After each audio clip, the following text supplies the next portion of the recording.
Ramakrishna Paramahamsa. In earlier videos, I have presented 5 chapters from my book titled Great Saints of India. This is the 6th chapter of the book dealing with Ramakrishna Paramahamsa. Chapter 6, Ramakrishna Paramahamsa. Ramakrishna Paramahamsa is one of the best known saints of 19th century India. He was born in a poor Brahmin family in 1836 in the village of Kamarpukur near Kolkata in West Bengal. His childhood name was Gadadhar. His parents, Shudiram Chattopadhyay and Chandramani Devi, were poor but very pious and virtuous. It is said that Ramakrishna's father had a vision of the god Gadadhara, which is Vishnu, while on a religious pilgrimage. In the vision, the god told him that he would be born into the family as a son. From early days, Ramakrishna had a little interest in school or practical things of the world. He was, however, a talented boy and could sing and paint well. He was fond of serving holy men and listening to their discourses. Even as a young boy, he was prone to experiences of spiritual reverie and a temporary loss of consciousness. At the age of 6, he experienced the first ecstasy while watching a flight of white cranes moving against a background of black clouds. He also lost his consciousness of the outer world while playing the role of the god Shiva in a school play. This tendency to enter into ecstasy intensified with age. His father's death when he was 7 years old served only to deepen his introspection and increase his detachment from the world. When Ramakrishna was 16 years old, his brother Ramkumar took him to Kolkata to assist him in his priestly profession. In 1855, the Kali temple at Dakshineshwar, built by a pious widow named Rani Arasmani, was consecrated and Ramkumar became the chief priest in the temple. When Ramkumar died later in 1866, Ramakrishna became the chief priest of the temple. Ramakrishna became a full-time devotee to the goddess, spending increasing amounts of time giving offerings and meditating on her. He meditated in a sacred grove of 5 trees on the edge of the temple grounds, seeking a vision of the goddess Kali. He developed intense devotion to Mother Kali and spent hours in loving adoration of her image, forgetting the rituals of priestly duties.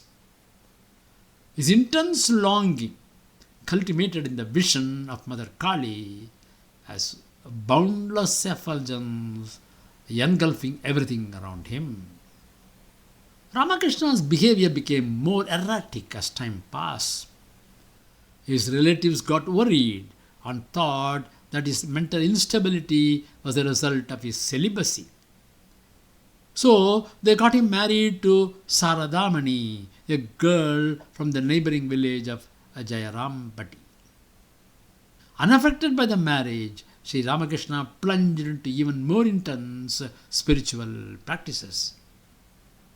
About this time, an elderly holy woman named Bhairavi Brahmani appeared and determined that Ramakrishna's madness was spiritual madness rather than ordinary madness. She convened a group of respected religious leaders who examined Ramakrishna's symptoms. They concluded that this was a case of divine madness. From then on, people began to treat Ramakrishna with more respect, though his unusual behavior in worship and meditation continued. With her help, Sri Ramakrishna practiced various difficult disciplines of the tantric path and attained success in all of them. 3 years later came a wandering monk by name Totapuri. He then became Ramakrishna's mentor. Ramakrishna learnt Advaita philosophy from him. He experienced a deep form of trance called Nirvikalpa Samadhi under the guidance of Totapuri. It is a state when there is complete absorption of the individual soul into the divine ocean of consciousness. It is the highest spiritual experience mentioned in the Hindu scriptures. He remained in that state of non-dual existence for 6 months without the least awareness of even his own body. In 1872, his wife Sarada, who was 19 years old at that time, came from the village to meet him. He received her cordially and taught her how to attend to household duties and at the same time lead an intensely spiritual life. One night, he worshipped her as the Divine Mother. Although Sarada continued to stay with him, their marital relationship was purely spiritual. Ramakrishna explained on different occasions that God is both formed and formless and can appear to the devotee either way. He accepted different approaches to the worship of God and the validity of different religious paths such as Christianity and Islam. The Vedic prescription says, there is but one truth, but sages call it by different names. Thus, it talks about religious universalism. Ramakrishna practiced the rituals of many religions and found that they all brought him to the same divine reality in the end. He did not write any book. He did not also deliver public lectures. His ideas were in the form of conversation. He chose to speak in a simple language, using parables and metaphors by way of illustration, drawn from the observation of nature and ordinary things of daily use. The most popular religious practice in India was bhakti or devotion to a deity. Ramakrishna's message was welcomed by both the rural and urban religious people who did puja to different deities. Devotees then started coming to Sri Ramakrishna. He divided his devotees into 2 categories. The first one consisted of householders. He taught them how to realize God while living in the world and discharging their family duties. The other, more important category was a band of educated youths, mostly from the middle class families, whom he trained to become monks and to be the torchbearers of his message to mankind. The foremost among them was Narendranath, popularly known as Swami Vivekananda. Vivekananda carried the universal message of Vedanta to different parts of the world and revitalized Hinduism. Ramakrishna worshipped the Divine Mother Kali as a protective and benevolent deity. He believed that a sincere devotee could even hope for a vision or dream of the Divine Mother or other deity. His devotees saw him as a great teacher and bhakta who sang the names of God and talked incessantly about God. Though he was devoted to Kali, he showed a respect and gave guidance to many visitors who worshipped other gods and spoke highly of the past Indian saints who were devoted to other deities.